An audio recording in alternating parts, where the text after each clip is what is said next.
Zulmette ben yaşayırdım, hayatıma nur saçtım. Eşittim ben hoş haberi, göyleri mənə açtı. İnandım ben her sözüne, xilas yolu dərk etdim. Qəbul ettim her kəlməni, imanla seçimi ettim. İnanıram ben, bizi sevirsən, bize göre sen ölüm seçmişsin. Sen özünü kurbanı verdin, bize göre xilaskar. Sen öz kanını akıttın, yolumuzda hükümdar. Bize göre əzab çəkdin, istirablar xilaskar.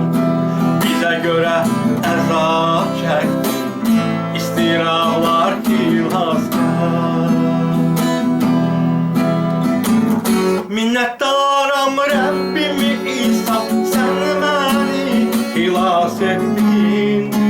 Həyat verdin, nəfəs aldın, ürəyimlə sevindin.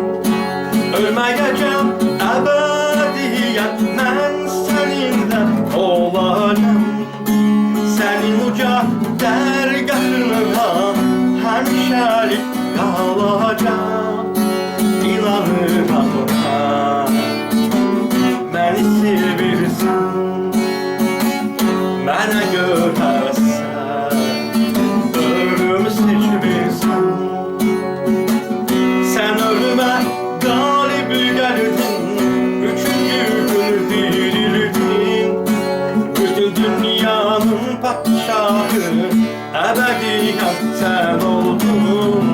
Rabbim hamıdan yükseksen, sen tahtında ucaladın.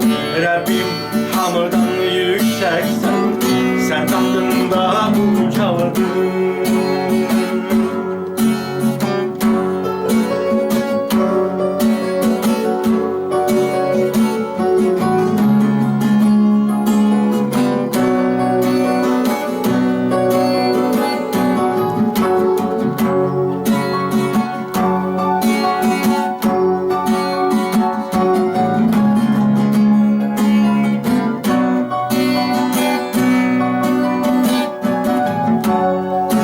İnanıram ben, bizi sevirsən, bize göre sen ölüm seçmirsən. Sen özünü kurbanı verdin, bize göre xilaskar. Sen öz kanını akıttın, yolumuzda hükümdar.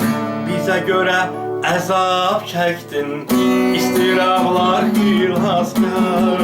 Bize göre əzab çəkdin, istirablar xilaskar. Sen ölüme galip geldin, üçüncü gün dirildin. Bütün dünyanın paşahı, ebediyen sen oldun. Rabbim hamıdan yükseksen, sen tahtında ucaladın. Rabbim hamıdan yükseksen, sen tahtında ucaladın.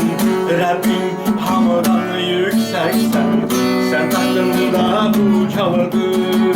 Rabbim hamıdan yükseksen, sen tahtında ucaladın.